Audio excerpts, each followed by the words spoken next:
Je suis Grégoire Germain, le président et le fondateur de la société Arfanglab. Moi, j'ai une longue histoire dans ce domaine-là, puisque je suis un ancien militaire, j'ai toujours travaillé dans les systèmes d'information, et évidemment dans le combat numérique par la suite, et j'ai travaillé dans tout ce qui est lutte informatique défensive et offensive. Et donc je suis arrivé dans la cybersécurité, aujourd'hui vraiment dans la partie défensive de la partie de la cybersécurité. Absolument pas, il faut être sans doute un ingénieur quand on veut développer des solutions. Et surtout, il faut avoir un appétit pour la technologie parce que c'est un domaine qui évolue vraiment beaucoup et un appétit pour l'innovation. Arfanglab, c'est un éditeur de logiciels et on fabrique un outil qui permet d'aller lutter, un véritable fusil d'assaut contre les cyberattaquants. Aujourd'hui, vous avez des attaques informatiques qui sont de plus en plus sophistiquées. Vous avez des attaquants qui s'installent dans les réseaux et puis il y a toute une économie du crime qui s'est organisée. Et donc il faut avoir des outils sophistiqués, très performants et de fait intrusifs pour lutter à armes égales contre ces attaquants et les débusquer.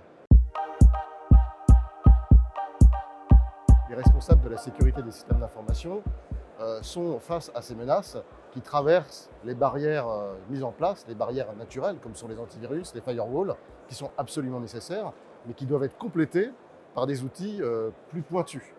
Un EDR, Endpoint Detection and Response, ça répond à ce besoin, puisque ça va permettre de détecter les signaux faibles d'une attaque, de porter des actions d'enquête, d'investigation, et puis surtout de remédier pour tuer les attaquants. Et en fait, tout ça, on va essayer de le faire rapidement grâce à notre outil, tout en un, et gagner du temps pour lutter contre les menaces.